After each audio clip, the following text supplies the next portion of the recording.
दुनिया की 10 बड़ी और काम की खबरें। लेकिन शुरू करने से पहले आप वीडियो को एक छोटा सा लाइक जरूर कर दें।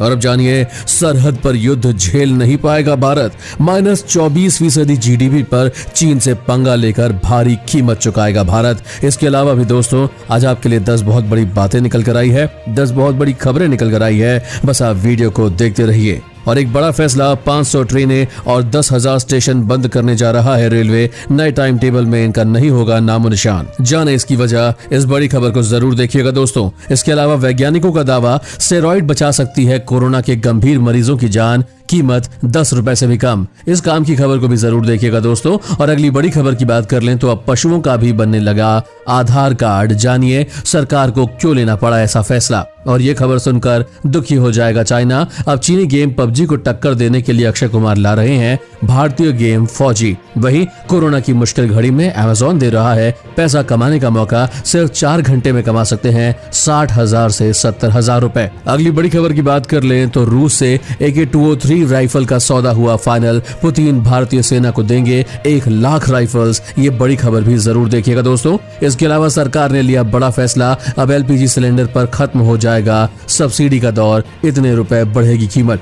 दोस्तों, इसके अलावा भी आज पूरे देश से बेहद बड़ी और महत्वपूर्ण खबरें निकल कर आ रही है। चलिए फटाफट से ले चलते हैं आपको आज की सबसे पहली बड़ी खबर की तरफ। लेकिन उससे पहले इस वीडियो को बनाने में मुझे बहुत मेहनत लगती है और इस मेहनत के लिए वीडियो को आप पूरा जरूर देखें और वीडियो को एक लाइक भी कर दें। और चलिए सबसे पहले आपको एक बार चीनी बीमारी से संक्रमित लोगों का आंकड़ा बता देते हैं। पिछले 24 घंटे में कोरोना के 86,432 नए मामले सामने आए हैं, जिसके बाद अब देश में 40,23,189 केसेस हो गए हैं। वहीं अब मरने वालों की संख्या 69,561 हो चुकी है, जो कि एक बेहद दुखद बात है। चलिए दोस्तों, बात करते हैं आज की सबसे पहली बड़ी खबर की। सरहद पर युद्ध झेल नहीं पाएगा भारत। -24% जीडीपी पर चीन ने कसा भारत पर तंज।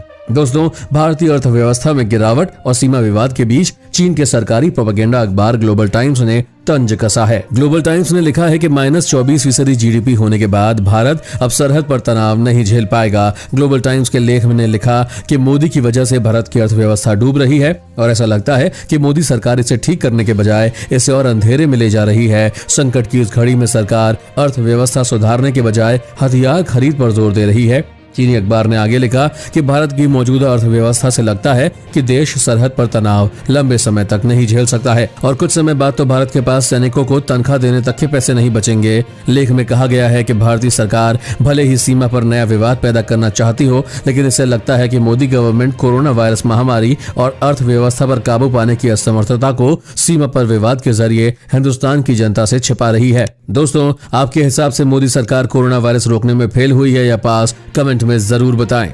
और अब जानिए, 500 ट्रेनें और 10,000 स्टेशन बंद करने जा रहा है रेलवे। नए टाइम टेबल में इनका नहीं होगा नामो निशान। जानिए वजह। दोस्तों, देश भर में कोरोना वायरस की वजह से लगे लॉकडाउन ने रेलवे सेवाओं को लगभग ठप कर दिया, खासकर यात्री ट्रेनों को। हालांकि अनलॉक के अलग अलग फेजों में ट्रेनों की संख्या लगातार बढ़ाई जा रही है और इस बीच खबर है कि रेलवे महामारी के बाद के समय के लिए तैयार किए जा रहे अपने नए ऑपरेशन टाइम टेबल से कुछ 500 रेगुलर ट्रेन हटा सकता है। इतना ही नहीं, ट्रेनों के करीब 10,000 स्टॉप को भी रेलवे नेटवर्क से हटाया जा सकता है। दरअसल रेलवे इसी जीरो वेस्ट टाइम टेबल के जरिए अपनी आगे की सालाना कमाई 1500 करोड़ रुपए तक बढ़ाने पर ध्यान दे रहा है। रेलवे ये अतिरिक्त कमाई बिना किराया या अन्य चार्ज बढ़ाए ही पाना चाहता है। नए टाइम टेबल के जरिए 15% फ्रेट ट्रेनों के लिए जगह बनाई जाएगी, जिससे वे विशेष कॉरिडोर पर तेज स्पीड से चल सकेंगी। जानिए क्या है जीरो बेस टाइम टेबल। दोस्तों, रेलवे ने कोरोना महामारी के बाद अपने नए टाइम टेबल को जीरो बेस टाइम टेबल कहा है। इसे रेलवे ने IIT बॉम्बे के एक्सपर्ट्स के साथ बिल्कुल नए सिरे से तैयार किया है। इस पर लॉकडाउन के दौरान ही काम शुरू हो गया था, जब देश भर में यात्री ट्रेनें बंद थी। फिलहाल इस टाइम टेबल की विस्तृत जानकारी मौजूद नहीं है, पर सूत्रों के मुताबिक जो ट्रेनें सालाना तौर पर औसत 50% से भी कम ऑक्यूपेंसी यानी कुल सीटों की आधी क्षमता के साथ ही चलती हैं, उन्हें नेटवर्क में जगह नहीं दी जाएगी। कुल 10,000 स्टॉप की लिस्ट तैयार की गई है, जिन्हें खत्म किया जाएगा। वहीं उपनगरीय रेल सेवा जैसे मुंबई लोकल इस नए टाइम टेबल से प्रभावित नहीं होंगी। दोस्तों, आपके पास वाले स्टेशन का क्या नाम है? कमेंट में बताएं।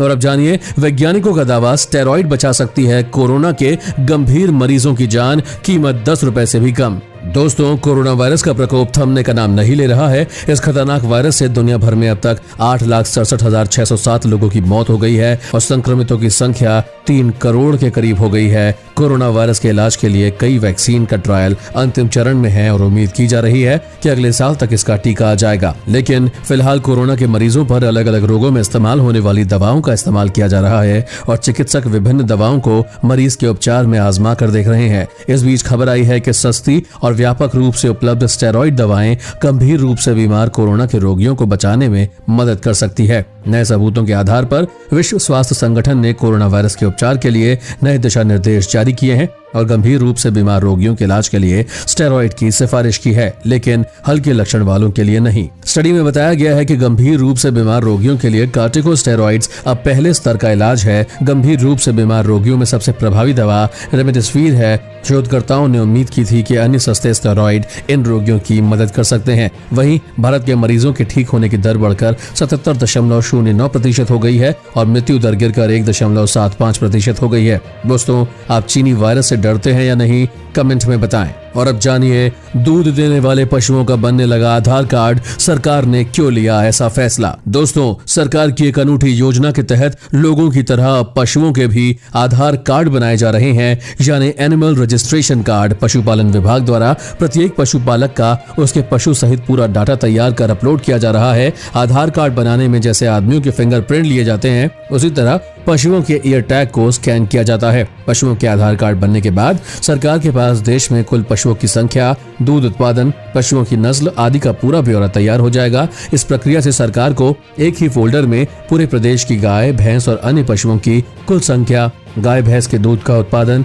पशुओं की नस्ल और उनकी प्रजनन क्षमता के बारे में इकट्ठे जानकारी मिलती रहेगी। वहीं कार्ड बनने के बाद पशुपालक को भी फायदा है, किसान अपने पशुओं को ऑनलाइन कहीं भी बेच सकता है। दूसरा, इस कार्ड के बनने के बाद पशु क्रेडिट कार्ड बनवाकर किसान पशु पर लोन आसानी से ले सकता है। और अब जानिए, अमेज़न दे रहा है पैसा कमाने का मौका। सिर्फ 4 घंटे में कमा सकते हैं 60 से 70 हजार रुपए। दोस्तों, दुनिया की सबसे बड़ी ऑनलाइन शॉपिंग कंपनी अमेज़न के साथ जुड़कर कोई भी व्यक्ति कम समय में ज्यादा पैसे कमा सकता है। बेरोजगारों के लिए ये बहुत अच्छा ऑप्शन है। अमेज़न में आप फुल टाइम जॉब के साथ ही पार्ट टाइम जॉब भी कर सकते हैं। अमेज़न के साथ स्टूडेंट्स भी पार्ट टाइम पैसा कमा सकते हैं और अपना खर्च उठा सकते हैं। अमेज़न डिलीवरी बॉय बनकर कमाएं जमकर पैसा। आइए जानते हैं इस बारे में। दोस्तों, अमेज़न सुबह 7 बजे से शाम 8 बजे तक डिलीवरी करती है। अमेज़न के डिलीवरी बॉय रोजाना देश भर में लाखों पैकेज डिलीवर करते हैं। एक डिलीवरी बॉय को करीब 100 से 150 पैकेज एक दिन में डिलीवर करने होते हैं। अमेज़न सेंटर से लगभग 10 से 15 किलोमीटर के एरिया में पैकेज डिलीवर किया जाता है। अमेज़न डिलीवरी बॉयज का कहना है कि वे एक दिन में लगभग